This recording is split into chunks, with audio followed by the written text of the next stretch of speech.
દેશભરમાં માં આદ્યશક્તિના નવલા નોરતાની હર્ષોલ્લાસથી ઉજવણી થઈ રહી છે ત્યારે સુરેન્દ્રનગર ધાંગધ્રા પંથકમાં હાંપરના મેલડીમાંની પ્રખ્યાત માતાજીના ધાંગધ્રા શહેર ખાતેના મંદિરમાં માતાજીની આઠમ નિમિત્તે પરંપરાગત રાસ ગરબા રમી ભવ્ય આરતી કરવામાં આવી હતી।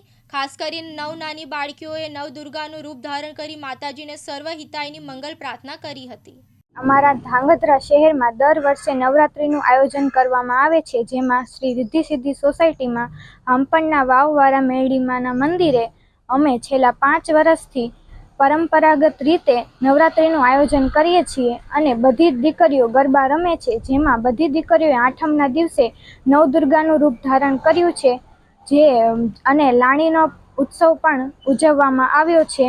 માતાજી ધાંગધ્રા શહેરમાં સુખ શાંતિ અને સમૃદ્ધિ આપે। જય માતાજી। આજે આપણા રિદ્ધિ સિદ્ધિ સોસાયટીના શ્રી હાંપરના વાવવાળા મેલડીમાંની જગ્યાએ અહીંયા નવ નોરતા કરવામાં આવે છે। પરંપરાગત 4-5 વર્ષથી નોરતા થાય છે અને અમે બધી દીકરીઓ નોરતા રમી છીએ અને નોરતામાં આઠમના દિવસે અમે બધી દીકરીઓએ નવદુર્ગાનું રૂપ ધારણ કર્યું છે અને આપણા ધાંગધ્રામાં માતાજીની પ્રાર્થના કરી કે આપણા આખા ધાંગધ્રામાં સુખ શાંતિ અને સમૃદ્ધિ બની રહે। જય માતાજી।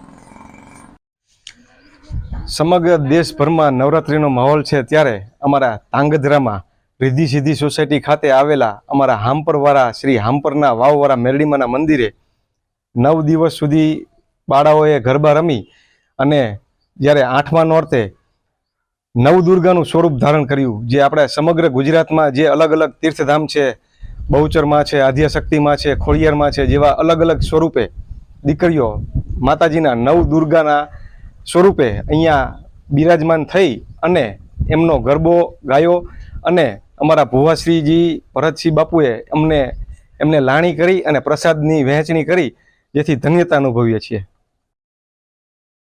હિતેશ રાજપરા, દિવ્યાંગ ન્યૂઝ, ધાંગધ્રા, સુરેન્દ્રનગર।